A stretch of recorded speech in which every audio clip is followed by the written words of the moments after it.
It happens on a Tuesday.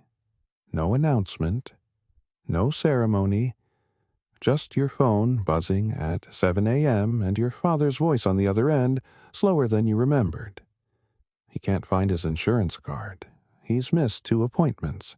He asks if you can come home this weekend. And the way he asks it, you can tell he's been sitting with that question for 3 days before dialing. You hang up and stare at the ceiling. Something just shifted. You felt it before you could name it. The person who once carried everything just asked you to carry something for him. I know that ceiling. I've stared at it too. This isn't a video about money. It's about what happens to your life, your time, your identity, your wallet, your sleep when the roles reverse. And they will reverse. For most people, it doesn't arrive as a crisis. It arrives as a Tuesday phone call. By the end of this, you'll know exactly which level you're standing on right now, and the one move that changes what comes next. Level 1 doesn't look like a level. It looks like a favor. Level 1. The first phone call. It's not a medical emergency, not yet. It's smaller than that. A bill they can't understand. A form that needs a signature. A prescription that needs refilling more often than it used to. You help. It takes an hour. You don't think much of it. But here's what's happening. Underneath a transfer has begun. It's invisible, quiet, and it has no fixed schedule. You just started a new job without applying for it. Emotionally, you feel fine. Useful even. You still go home after. Your life doesn't look any different on the outside. Financially, nothing has changed yet. Maybe a tank of gas to drive over. Maybe a copay you float until they pay you back, which they will, because this is still the phase where they insist. Psychologically, something small has shifted in your chest. The image you carry of your parents, capable, immovable, has developed a hairline crack. That crack is not a flaw. It's the first honest thing. When the calls start to pay attention, they're the map. That's the rule at this level. But level 1 is still the easy part. Level 2. The invisible second job. 3 months later, it's not 1 call a week. It's 4. You're on hold with the insurance company during your lunch break. You're Googling Medicare Part B versus Part D at 11 p.m. You drove 40 minutes last Saturday to sit in a waiting room for 2 hours and then drive home. Nobody at your job knows. Nobody in your friend group sees it. You come to things late and leave early and say family stuff, and people nod. This is the level where the weight becomes real, but it's still invisible weight. You haven't quit anything. You haven't moved anything. You're just running 2 lives at once, and one of them doesn't show up on any calendar. Financially, you're starting to feel small leaks. The extra gas. The meal you bought because there was nothing in their fridge and you felt guilty leaving. The thing you didn't buy for yourself that month because somehow the money was shorter than it should have been. A $12,000 raise over 4 years is a used car. It's a down payment. It lived on a spreadsheet you never opened. Psychologically, you're carrying a new kind of grief nobody warned you about. Not grief for a death. Grief for who they used to be. For the version of your father who fixed things.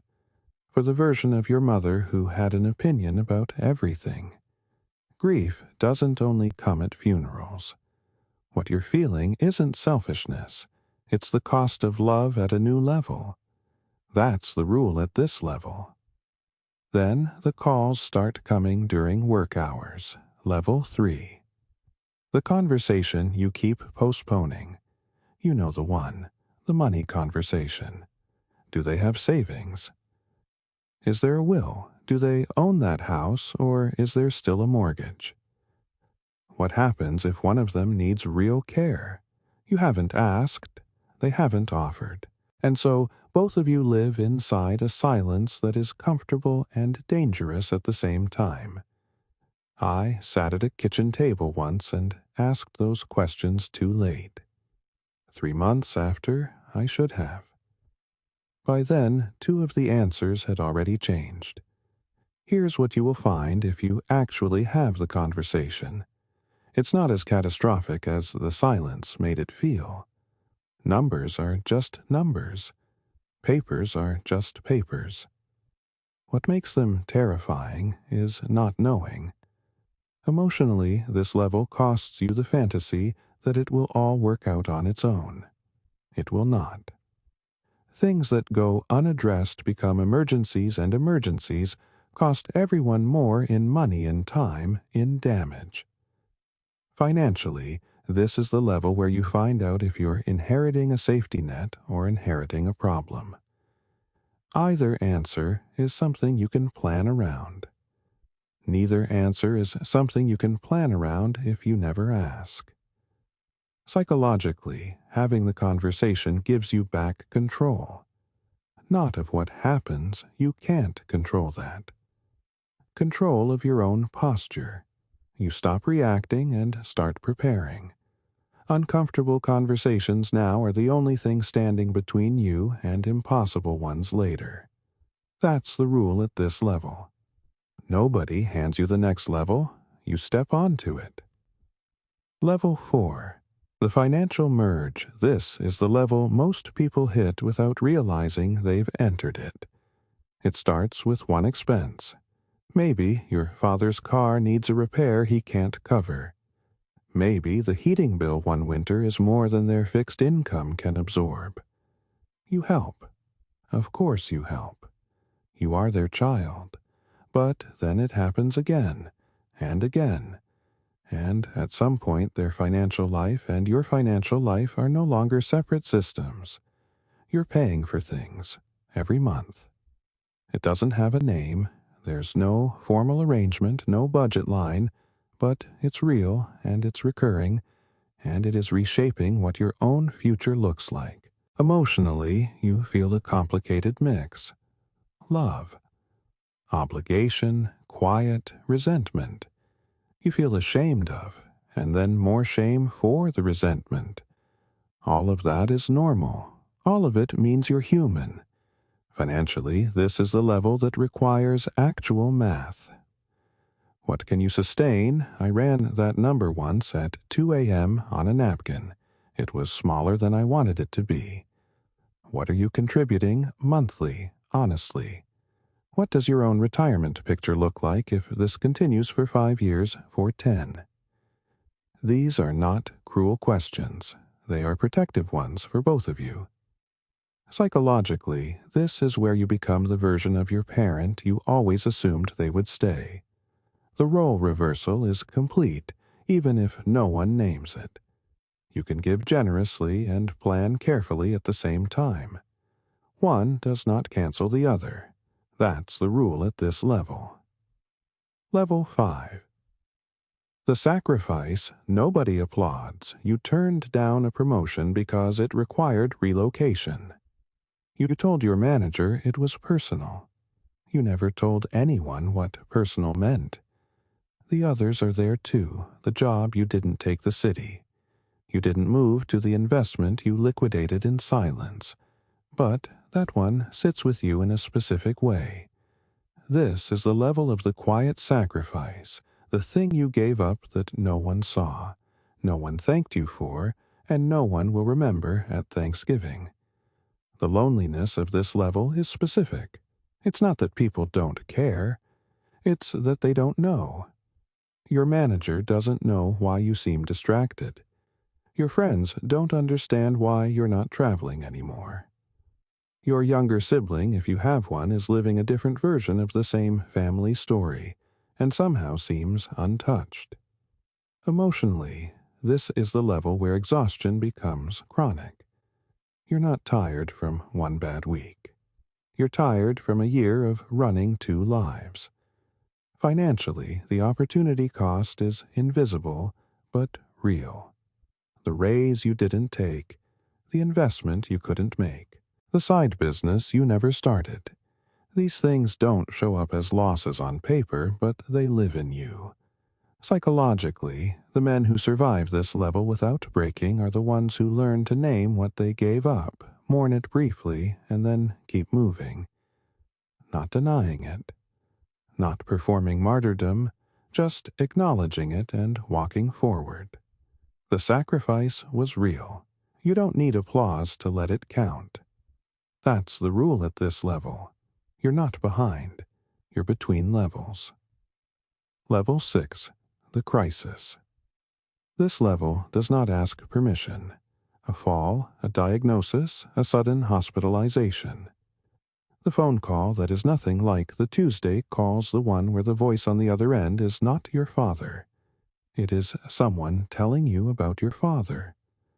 Everything collapses into a single point. Your job, your plans, your identity, your schedule, all of it becomes secondary to one thing. This is the level that tests everything that came before. If you had the financial conversation, you are not also learning the answers in an emergency room. If you built the support system, there are people to call. If you stayed present through the earlier levels, you are not arriving now as a stranger. Emotionally, this level will break you open. I mean that literally. Things you thought you had managed, grief, love, resentment. Fear will surface at the same time in the same waiting room under fluorescent lighting. Financially, this is where unprepared families fracture. Medical debt, rapid decisions made without legal frameworks, money borrowed between siblings, estate questions asked for the first time while someone is still in the hospital. If you have not prepared, the cost in dollars and in relationships is multiplied. Psychologically, the men who move through this level with the least damage are not the ones who held it together best. They are the ones who had already accepted that this moment was coming, who made peace imperfectly with the shape of it. Remember the Tuesday phone call at the beginning of this. That call was a gift. It was early. It was small. It was the level that gave you time to prepare for this one. The crisis doesn't create the problem. It reveals how you responded to every earlier level. That's the rule at this level. Level 7. The other side. Not everyone reaches this level at the same time. Some reach it with a parent still living. Some reach it after. But at some point the acute phase ends. The decisions have been made one way or another. The logistics have settled. The dust eventually clears. And you are still standing, changed in ways you cannot fully describe, but standing. This is the level where men discover something they didn't expect, that the person who was shaped by caring for someone else became a version of himself he didn't know he could be. More patient, less afraid of hard conversations, clearer about what actually matters. Emotionally, this level carries a strange combination of grief and gratitude that coexists without resolving. You don't reach a clean ending. You reach a new beginning that holds the weight of everything before it. Financially, whatever the outcome, whatever was spent, whatever was inherited, whatever was lost, you now understand the real architecture of your life. No more assumptions, no more avoidance. You know the shape of things. Psychologically, you are standing on the highest level of this particular ladder. Not because you're done, you are never done, but because you walked every rung, including the dark ones, and you did not disappear. This is where you look back at the Tuesday phone call. 7 a.m. Your father's voice slower than you remembered. You thought that call was about an insurance card. It was about the rest of your life. The person you became by showing up, that was never a sacrifice. That was the return. That's the rule at this level. There is no version of this that is easy. There is no level on this ladder that doesn't cost something. Your time, your money, your plans, your sleep, your version of the future you once imagined. But there is a version of this that you walk through with your eyes open, where you have the conversations before the crisis, where you plan before the urgency, where you show up not because you had no choice but because you chose to. Saul told me once, sitting across a table with his coffee going cold. The men who regret it most are not the ones who gave the most. They're the ones who waited too long to give anything. You are not behind. You are between levels. And the Tuesday call, the small one, the easy one, the one about an insurance card that call is still coming if it hasn't come already. Pick up. You're closer to the next level than you think. Now, go stand on it.